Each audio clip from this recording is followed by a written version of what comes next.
Hey guys, and welcome back to my Red Dead series, keeping you up to date with all of the latest news and information. In this video, I'll be going over all of the details that we can expect in the next major update for Red Dead Online. Rockstar have announced the next major update is going to be dropping later this spring. It's going to be adding in some new content, a new weapon. It's going to be updating the hostility and the bounty system, and also adding in basically the equivalent of a passive mode into Red Dead Online for people that don't want to be bothered by griefers. While I don't think this update will fill the hole in the kind of lack of content that Red Dead Online has at the moment, I think this update will be adding a whole load of nice quality of life features into the game that we've all been asking for, and it really shows that Rockstar has actually been listening to our feedback all along. So let's quickly go over the new content that we can expect in this next major update in spring. First of all, they're going to be adding in new missions. It's going to continue the story string of missions that we have currently in Red Dead Online, and you can explore them as a gunslinger or an outlaw, so you basically control the path that you want to take these missions on. I'm really happy Rockstar are continuing this because I really did enjoy the missions that we have, the very few missions that we do have in Red Dead Online. I'm really happy they're going to be expanding on this. Next up, they're going to be adding new Freeroam mission givers and mission types. Red Dead Online is set in the years before single player, so expect to encounter a range of new familiar and faces as you traverse the frontier, which I'm very excited about, so we can expect to meet more characters from Red Dead Redemption 2's single player.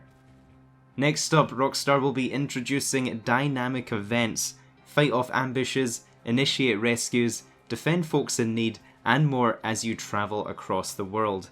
Now, I'm interested to learn more about this one because we actually do have some ambushes currently in Red Dead Online. You might notice if you're heading around the map or completing treasure chests, you might come across ambushes. However, these are actually in set points.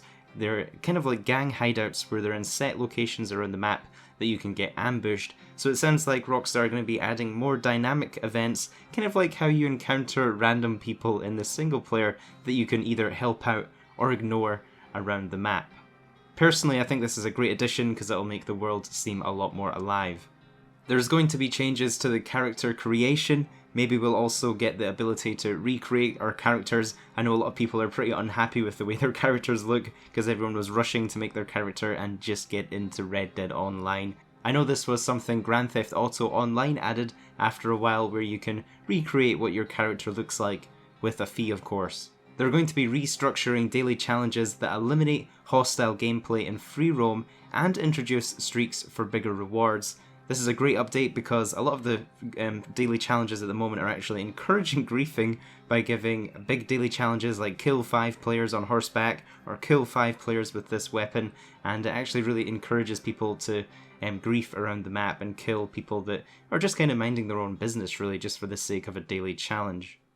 We're also going to be seeing the return of the LEMAT Revolver from the original Red Dead Redemption game. Another weapon, just like the Evans Repeater, is going to be making its way into the sequel of Red Dead Online. Unfortunately, it doesn't sound like we'll be getting this in the single player, however it will be available in Red Dead Online.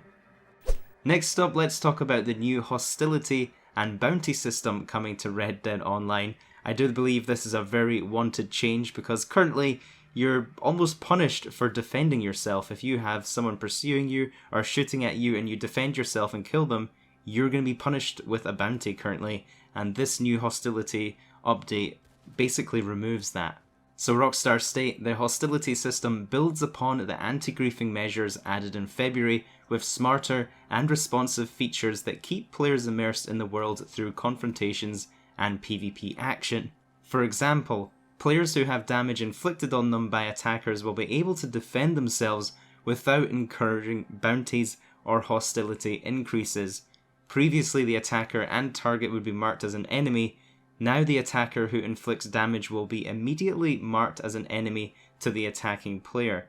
Players will not accumulate hostility increases for killing players who are marked as an enemy. So this is great news because we will now no longer get bounties for just defending ourselves. Hostility increases will not be applied within structured events such as Freeroam events, Freeroam missions, showdowns, and races. Engaging in player versus player behaviours related to Freeroam missions will not incur hostility increases since the game basically encourages you to do so. However, attacking other players not engaged in the activity will cause your hostility level to rise. The next major change is going to be adding offensive and defensive style playing options, essentially adding a modified passive mode to Red Dead Online. So Rockstar have acknowledged that some players out there just want to immerse themselves in the world, they want to ride around the world, they want to hunt and fish in peace. They want to offer these options while allowing players to coexist comfortably alongside other players in the world. The offensive playing style is much like the current Freeroam play as we know it, whereas the defensive player style is a more evolved version of the passive mode concept designed for Red Dead Online's more grounded experience, giving players more flexibility in how they interact with the world and at the same time de-emphasizing hostile contact with other players. Choosing the defensive option introduces balances that complement a less confrontational approach. Defensive players cannot be lassoed by rival players, although if a defensive player lassos another player, they'll be removed from the defensive play and incur a significant hostility level increase. Defensive players will trade the ability to lock on to other players for the benefit that other players will not be able to lock on to them. So this is quite a lot of information to take in. From what it sounds like reading this, the defensive players in the passive mode are basically going to have free aim. They're not going to be able to lock on to other players, and other players are not going to be able to lock on to them, making it a lot harder for other players to target you. So it sounds like maybe this is some sort of a compromise for having free aim lobbies. The defensive players will be able to make use of having free aim.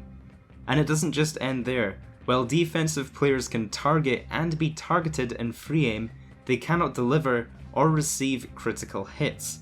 If a defensive player is attacked with a headshot, they'll survive it and they'll be able to defend themselves via the hostility system or escape, all while remaining defensive.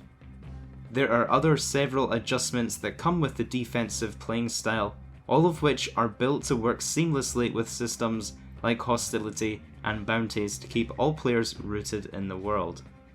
So this basically means, for example, if you have a player that only wants to hunt or is just fishing, minding his own business in defensive mode, you can't have some random griefer come up and shoot them in the head and it'll be game over. It looks like they'll be able to survive that headshot and actually be able to defend themselves with no consequences. They won't get a bounty and they won't have a hostility level increase. However, if you are in defensive mode and you do attack other players, you're going to be harshly punished for that. Basically, Rockstar don't want people using defensive mode as an offensive mode.